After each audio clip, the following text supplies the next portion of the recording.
Hi, so I want to shoot this video so you know how to operate everything, and I'm going to start the video just as though you just pulled up to the campsite, you've parked, and you're ready to level the vehicle and get your slide outs out. So the first thing you want to do is you want to push the park brake on.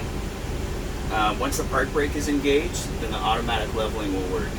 So the automatic leveling is right over here, and it's got an on button. You push the on button and you hold it for a second and it will light up. To level it, you just hit auto and it will do everything else by itself. So as it's leveling, you'll feel the vehicle slide back and forth and rock back and forth, and that's completely normal. The front shade, if you want privacy mode, the vehicle has to be in park and the park brake has to be on, and then you can go ahead and lower this shade. The vehicle has to be off. Then you can go ahead and lower the shade down the rest of the way. So,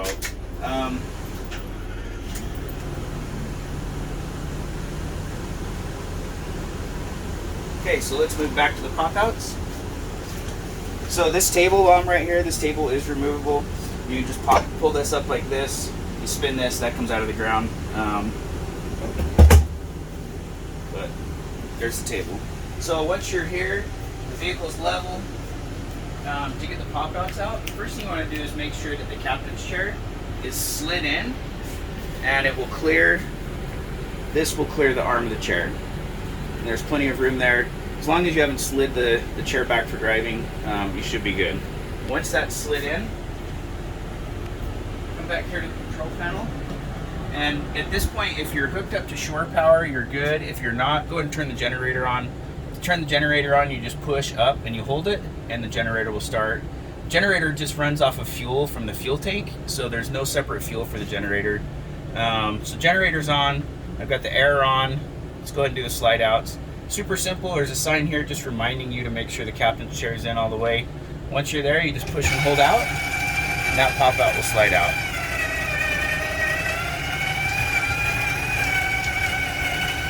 It takes about 10 seconds, 15 seconds to slide it out all the way. You just want to make sure nobody's sitting on the dinette or anything as you slide that out. Any extra weight can go ahead and break those motors. Okay, that slide out's done, so then we want to do the room slide out. Same thing, you just push and hold the out button. While it's sliding, I like to check, peek my head in the master and make sure nothing's going to get hung up.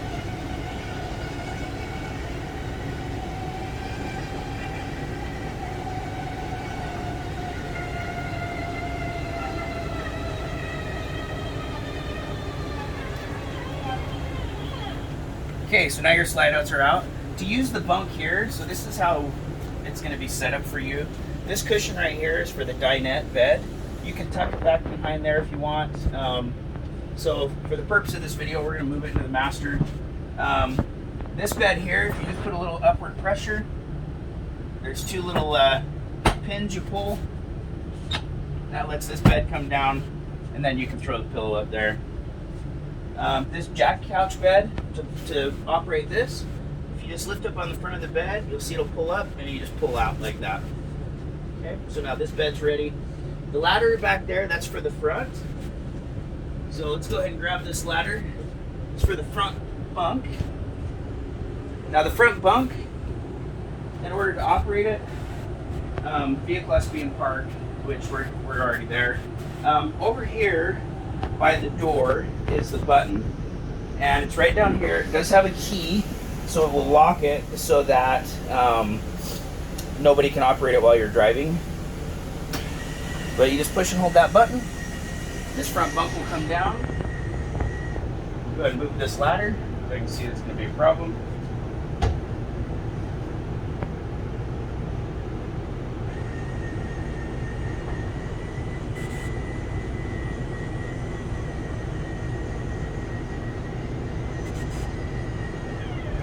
Front bunk's down.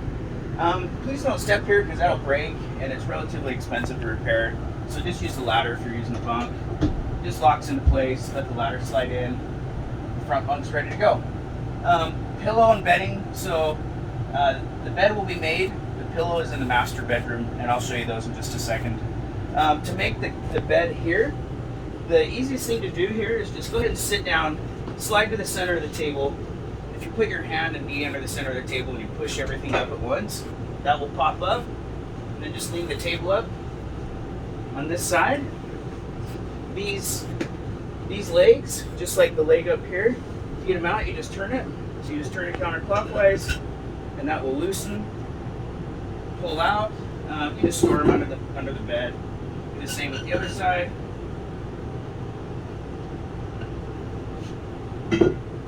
Slide your cushions back or lift them up, whichever is probably easiest. Now your table becomes the center part of your bed.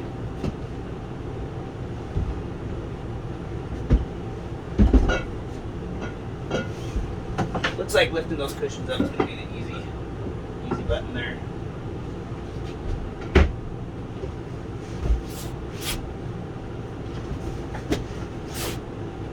And then the last piece of the bed is the cushion that I put in the master.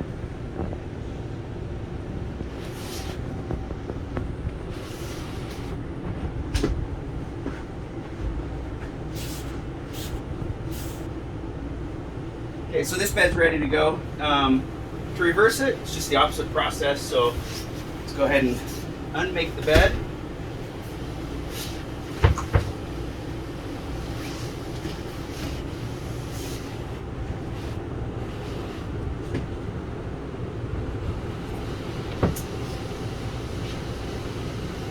So these table legs have the little pin on the bottom. Just put them in, turn it, and then if you turn it a couple times, it'll tighten up. Same thing with this one. So we're gonna put it in, turn it, and then just turn it a couple times. Tightens up. Reverse the process. So sit down, use your legs as support, put your hand underneath it.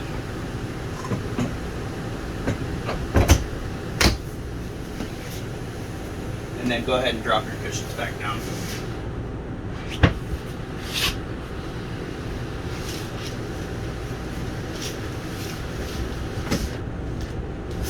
If you're using the seat belts, those seat belts are tucked back underneath right here. So if you're going to be driving, you want to go ahead and pull those out, put those up, maybe have somebody help you hold them, and then that way the seat belts will be there for you. So let's look at the jackknife bed over here. So this works just like the other bunk. Just lift up on the front, lift it up, pull it out. That lays down into that bed. And then there's bedding for this bed in the master. To reverse it, lift up. This does help if you have a second person, but if you grab the top of the bed, pull it together, and then just push it back into place.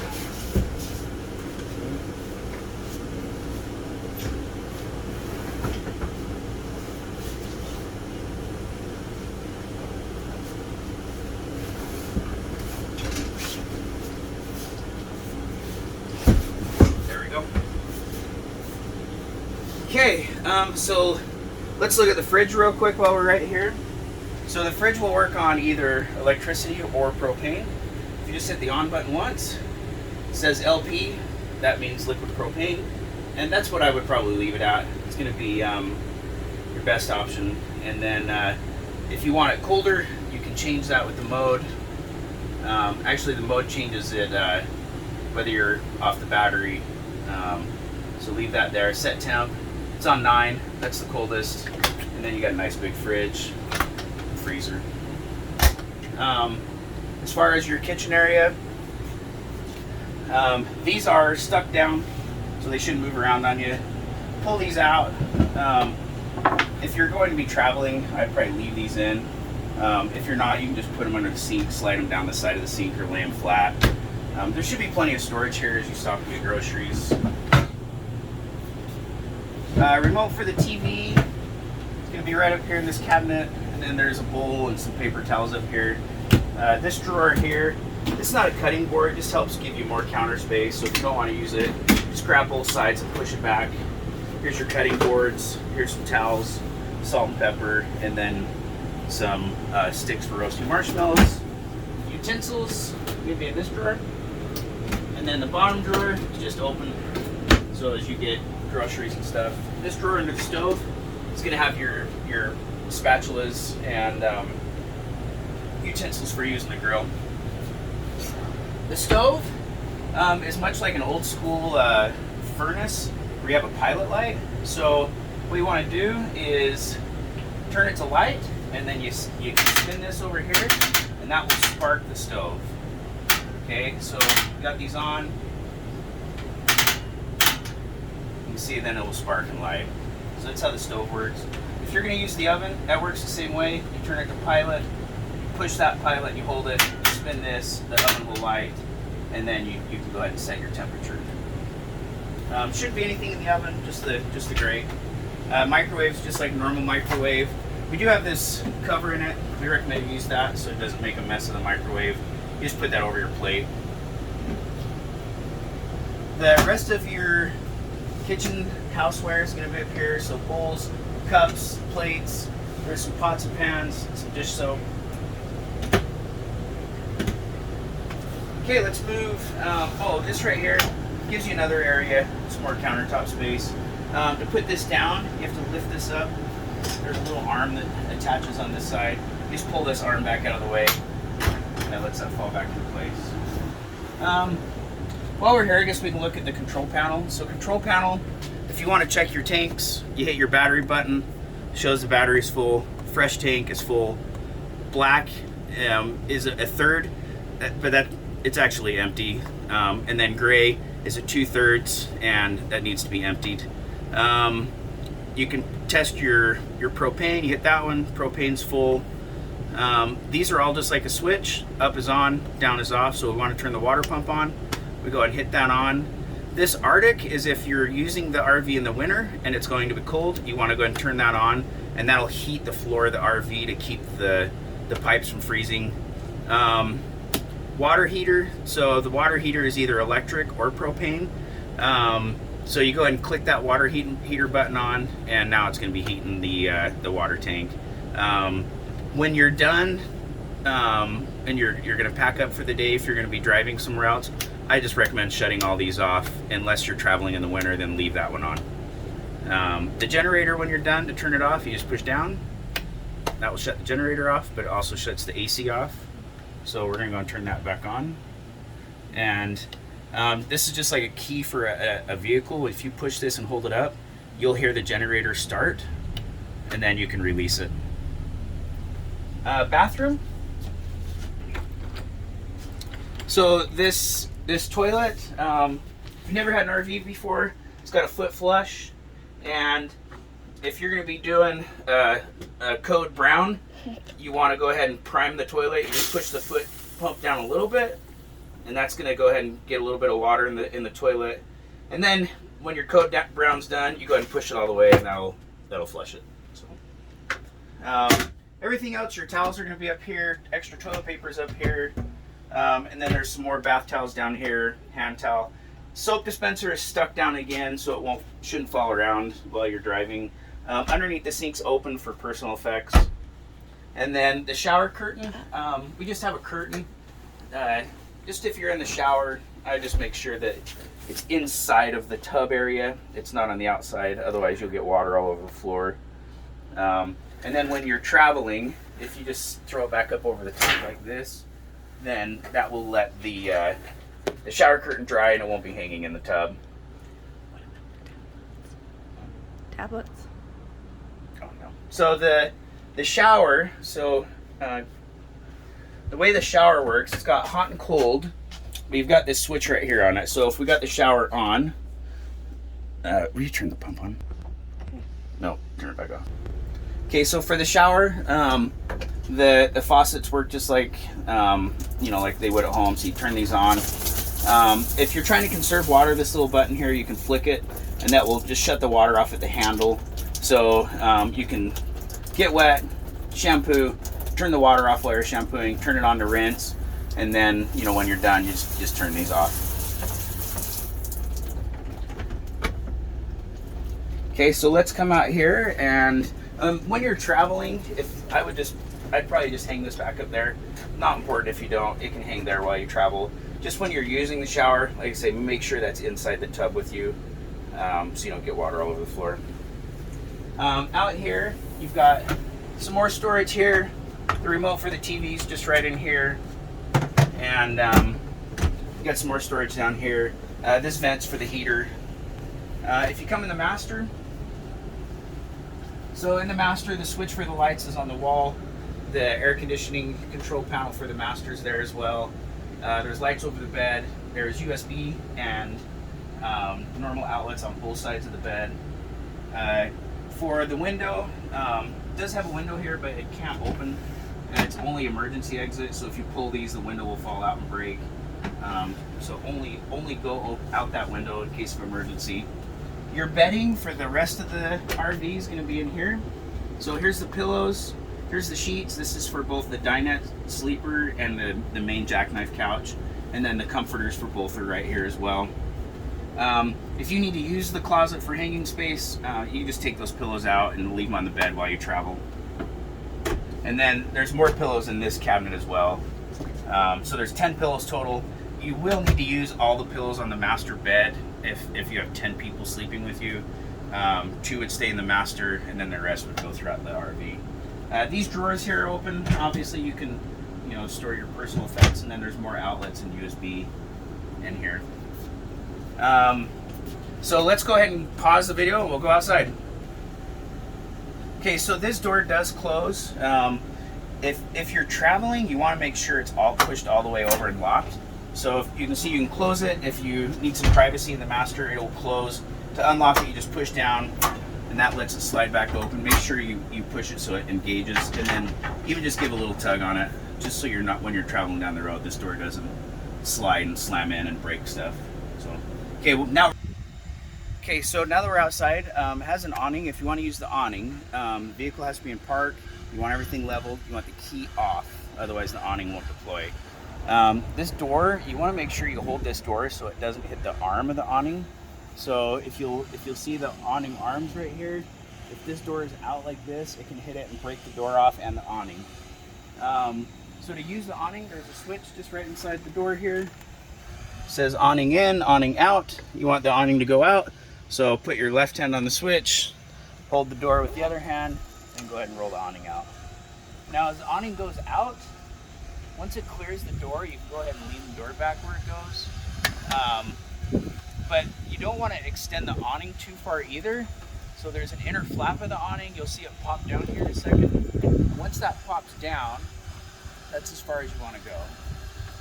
So that stop point is right there. Okay, so that's out all the way. There is LED lights on the inside of the awning, and you just turn those on. You're not going to be able to see them right now. But you can turn those lights on, so if you're outside with the fire pit or watching a movie. So you want to watch a movie, there's an outdoor TV just right here. The remote for this TV is just inside the RV, one of the cabins.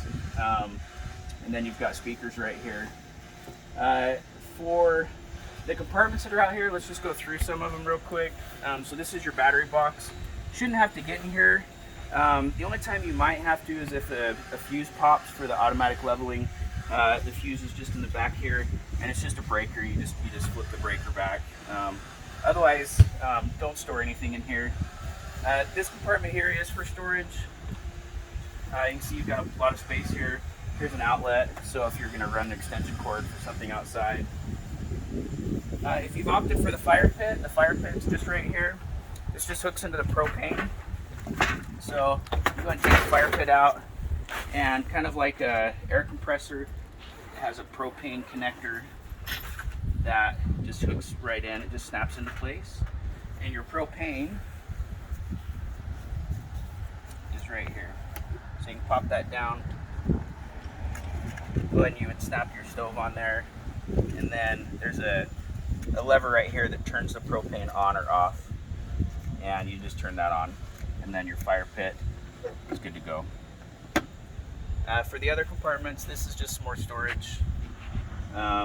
There's some electrical stuff back there, so if you put a sleeping bag or a suitcase in here, just be careful of that. This compartment here is blocked off. It's access to like plumbing and stuff. It will be locked. You'll obviously have a key for it, but nothing to see there. This storage right here is a pass-through storage. So if you have long stuff, you can put them in and slide it all the way across. There's some storage here, and then we'll go on the other side so you can see the other side. Ladder to get access to the roof. There shouldn't be any reason you should be up there, and I just recommend you stay down. So on this side, this is probably your biggest storage compartment, and your stove's going to be here. Again, it connects to the outside propane. It has a quick connect propane fitting. These bags right here have your griddle grates. So you've got 2 griddle grates. You have the stove right here. Everything's in this bag that you need to set the stove up. It's a really nice camp chef stove. So if you've opted for that, the legs are here, the stove's here, and it's pretty self-explanatory how to set that up. So we're not going to go through that. Your power cord for if you pull in and you're going to dry dock, you can see it's currently plugged in. So this is the power from the generator. And this cord has to be plugged in either to the generator or into your shore power. So to plug it into the shore power, you just grab onto these, pop it out. There's a hole over here in the bottom of the RV that you can undo. You can undo this cap, and you can drop the cord out there, and then you can plug it into shore power. This is your 50 amp, and then there is a fitting for the 30 amp. And it'll be hanging right here, so I'll make sure that gets put there. Here it is right here. So if you're running 30 amp, you can hook that in, that converts it. So we'll go and plug this back in to the generator, and then the rest of that's open for storage, so it gives you a ton of storage in this compartment. Another compartment for some storage. Fuel, normal gas, cheap gas. You don't have to run anything crazy, whatever's cheapest. This is your water line. So when you go to hook up to your water, if you're filling the fresh tank, you're gonna hook the hose up here. If you're running at an RV park and they have water, you just hook the water here, and you don't run the water pump in the RV. The pressure from the city water will power the unit. Your hose is here for those. It does have a shower handle, so if your kids are playing outside and you want to rinse them off, this works just like the shower in the bathroom. And your connections, if you're going to drain, so for your waste drain is right here. If you come and look inside of here, you have 2 handles. So this is your black, this is your gray. And it's not as bad as you would think. The best option here, hook your hose up, flush your gray, or flush your black first. That's gonna be your toilet tank. And let that completely flush out. Go ahead and close that and then flush the gray.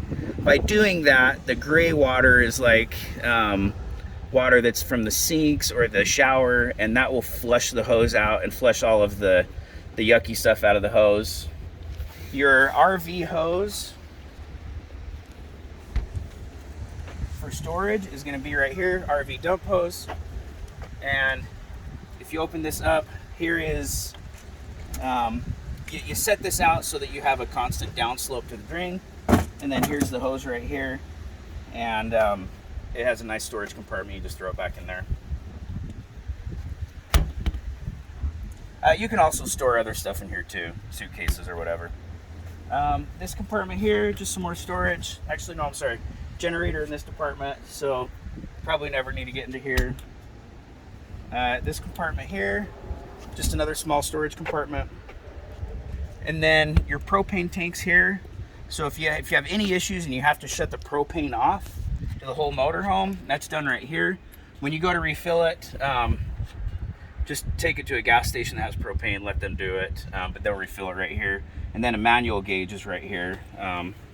It's currently full. So that's pretty much it for instructions on the RV. I hope you guys have a good time and enjoy the RV, and hopefully you'll enjoy it like we do.